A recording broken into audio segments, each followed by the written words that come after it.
Filipenses capítulo número 3.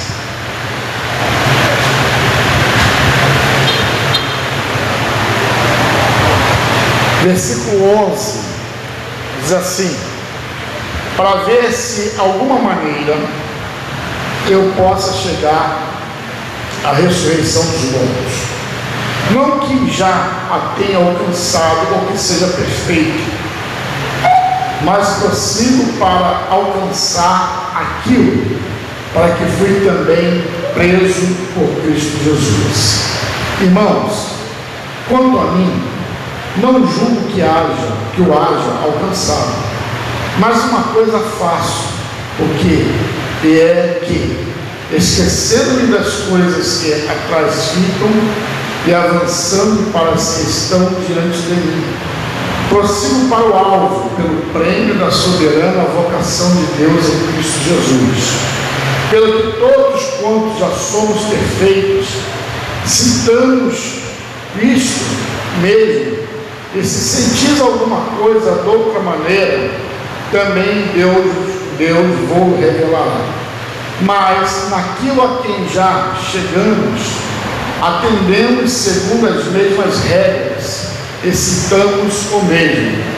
Sede também meus imitadores, irmãos, e tende cuidado segundo o exemplo que tendes em nós, pelo que assim anda, porque muitos há, dos quais muitas vezes vos disse, e agora também digo, chorando, que são inimigos da cruz de Cristo.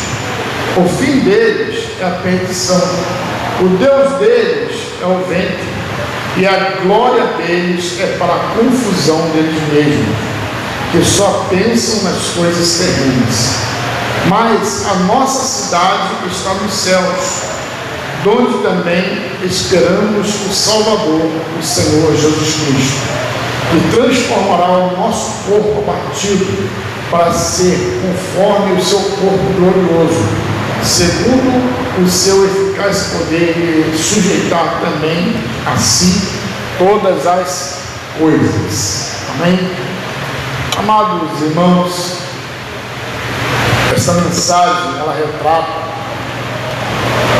ela exterioriza o pensamento do grande apóstolo Paulo.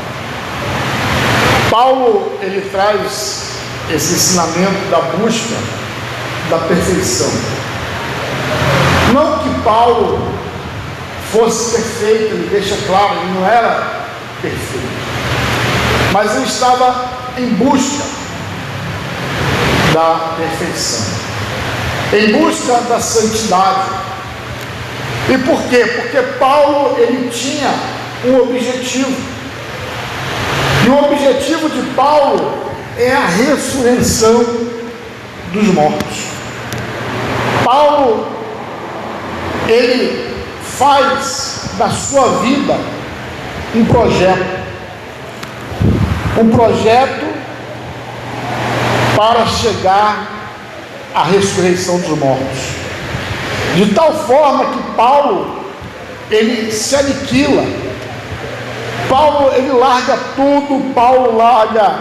tudo que podia ser oferecido a ele, para poder seguir a Cristo, ganhando almas unicamente para poder chegar o dia da ressurreição dos mortos.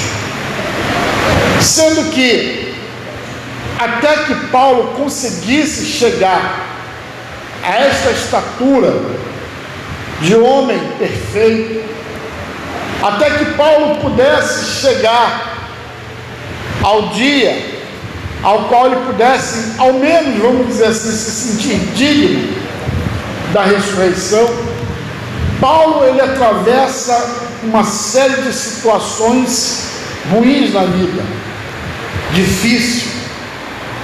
A gente vê na Bíblia que o apóstolo Paulo, ele foi apedrejado, ele foi preso, ele foi chicoteado, Paulo foi amarrado, Paulo, ele sofreu muitas perseguições e muitas dores na própria carne.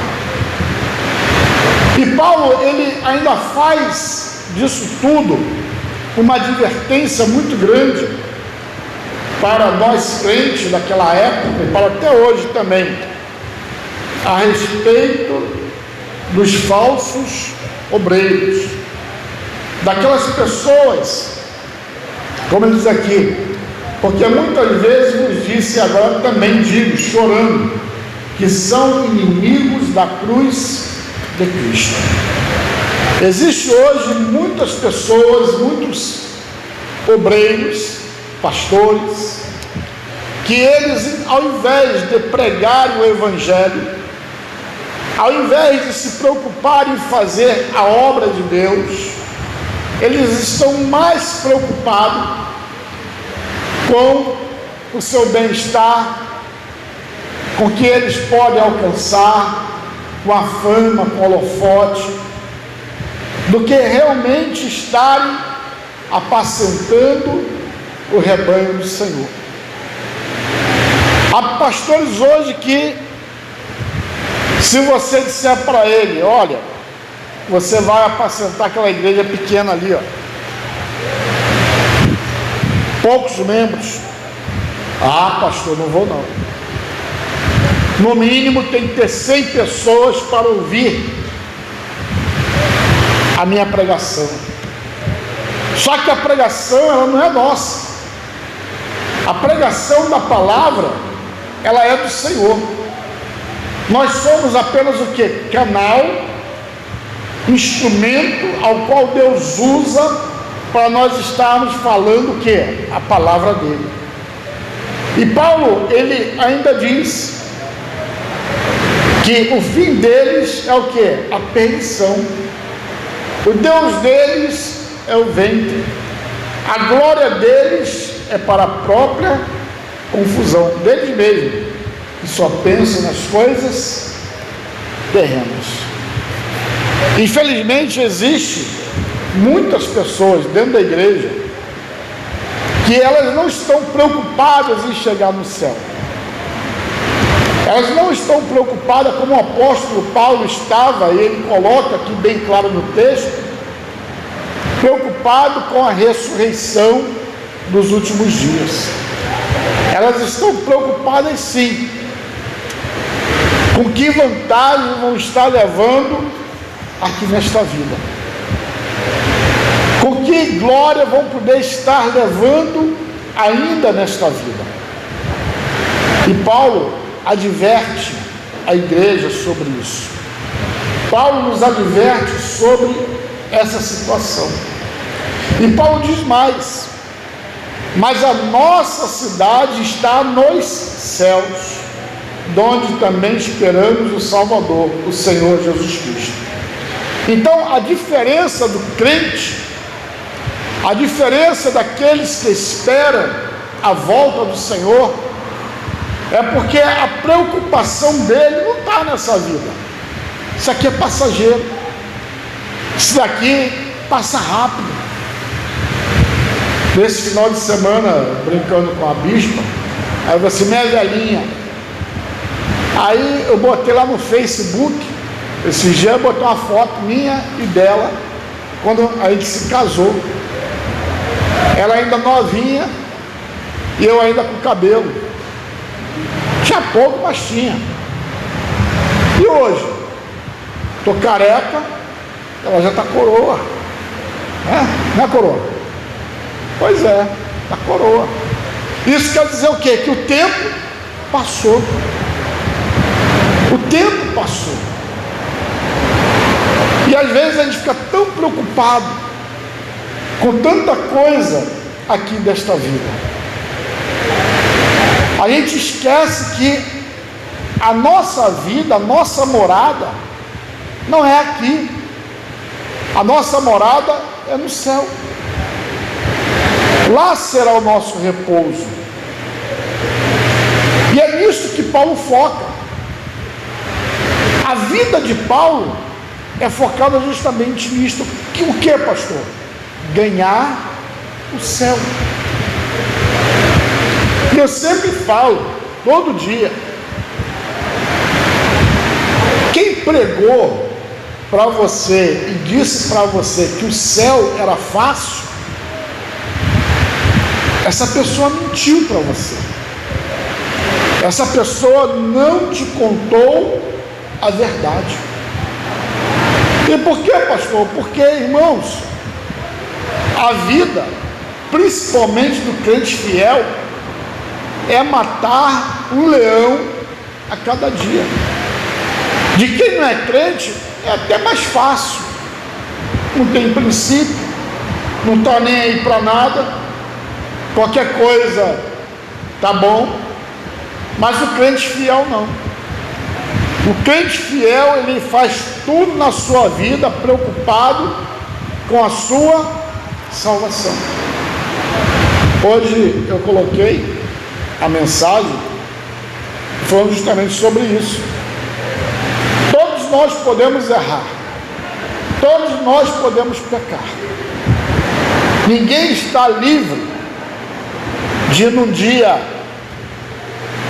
meio ruim, se aborrecer, falar algo mais, né? Ofender alguém. Ninguém está livre. Mas a questão é como nós vamos terminar o nosso dia, como nós vamos deitar à noite e vamos dormir. Será que seremos capazes de pedir perdão a Deus? Será que seremos capazes até de pedir perdão a essa pessoa ao qual nós ofendemos? E é isso que Paulo nos ensina. É isso que Paulo ele tenta transmitir para a igreja. Dizendo ainda no versículo 21, que transformará o nosso corpo abatido para ser conforme o seu corpo glorioso, segundo o seu eficaz poder, de sujeitar também a si todas as coisas.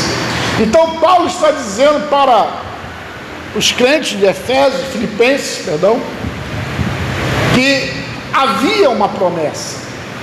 Melhor dizendo, há uma promessa. E qual é a promessa, pastor?